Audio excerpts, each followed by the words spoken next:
Como será se algum dia você acordar e não houver mais nenhum livro? Ou pior, ser um crime ter um livro. E aí pessoal, tudo bem? Aqui quem fala com vocês é o Rob e hoje eu vim conversar com vocês a respeito deste livro aqui, ó, Fahrenheit 451, do Ray Bradbury. Este livro ele foi publicado em 1953, ele trata-se de uma distopia, né? E a história consiste no seguinte: um futuro próximo ali, imaginado ali pela cabeça do autor, não tem uma data específica relatada no livro, né? Porém é um futuro onde existe um governo totalitário. E o engraçado é que neste livro o governo ele não é tão, como que se pode dizer, onipresente como é em 1984 do livro de George Orwell, onde existiam câmeras ali 24 horas por dia e você dormindo, às vezes você sussurrasse no sonho, falasse, né, sonhando, você poderia ser preso, captado ali as suas ideias contra o governo. Aqui é um pouco mais sutil, porém não menos eficaz. Ali havia um controle rígido de informação, então as pessoas só teriam acesso a informações que fossem pertinentes ao governo. Informações que viriam, por exemplo, da televisão, do rádio, de algum veículo de informação e fosse filtrada ali pelo governo. E convém comigo, né? Quanto mais igual as pessoas forem, mais fácil serem controladas. Então esta era a ideia central do governo. E o que faz uma pessoa de repente pensar diferente, interagir com culturas diferentes, com épocas diferentes, com pessoas diferentes? São exatamente os livros. E é aqui que entra a temática central desse livro. Um livro ali era considerado, se você obtesse um livro naquela época, era considerado como se fosse um criminoso. E você não poderia confiar mais em ninguém, por exemplo, na sua mãe, no seu pai, em vizinhos, em ninguém, que você poderia ser denunciado. E aqui entra o personagem central do nosso livro, que é Guy Montag.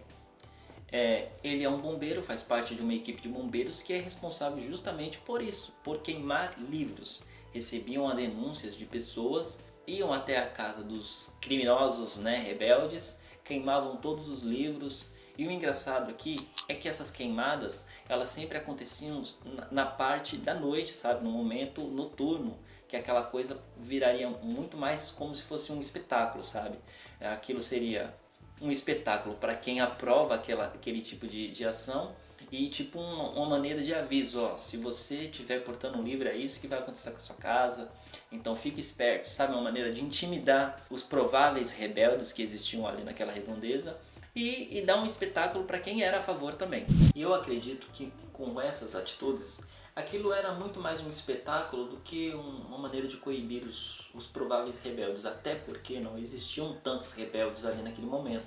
As pessoas haviam parado de ler ali por vontade própria, elas não eram analfabetas, entende? Isso é uma coisa que fica muito claro no livro.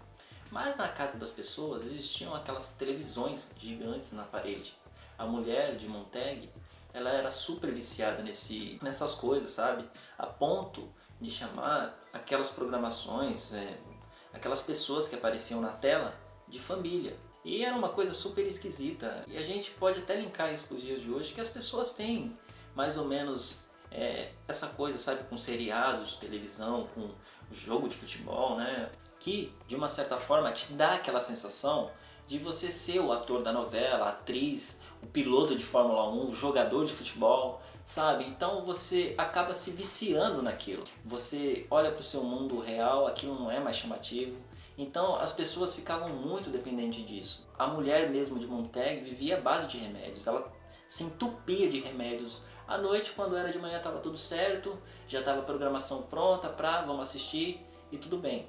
Mas enfim, Montag leva a vida dele normalmente, sem se questionar, até conhecer Clarice, uma menininha que tem umas atitudes totalmente diferentes das pessoas que o rodeiam, se questiona de coisas também que ele jamais pensou em se questionar, e aquilo acaba entrando na cabeça dele, acaba dando um choque de realidade nele e ele acaba observando tudo em volta dele. O trabalho, o porquê que ele faz o que ele faz, o porquê que os livros são tão proibidos, é um crime obter um livro. Então ele começa a se questionar, a partir daí começa o desenrolar da história. Então este é um livro que, apesar dele ter sido escrito em 1953, ele traz um pensamento reflexivo para a época de hoje. Com esse avanço da nossa era digital, onde as pessoas costumam ter todas as informações ali mastigadinhas, resumidinhas, às vezes pode ser perigoso, né? Essa situação toda. Porque vocês imaginem, você chegar a um ponto que até um banco na praça seria uma ameaça. Ter um tempo para conversar sobre as coisas, sabe? Um momento em que você pensaria na vida, você refletiria um pouco. Então, o problema desse livro, do ambiente desse livro, é não deixar você pensar. Entende? Você não pode ter problemas, você não tem que se preocupar com problemas. O governo se preocupa com seus problemas e você continue aí no seu cantinho, sendo feliz. Então, acredito que a mensagem central deste livro é essa. Apesar de ter sido escrito em 1953, é muito atual. O autor, apesar de ser uma ficção, ele aponta muito e fazendo a leitura ali do momento que ele vive, consequentemente consegue acertar no futuro. Alguns pontos exagerados, outros não, mas é muito bom este livro. Eu espero que vocês tenham gostado da resenha de hoje. Deixa nos comentários aqui o que você gostou, curte o vídeo, compartilha se achar pertinente, tá bom? Um abraço e até mais.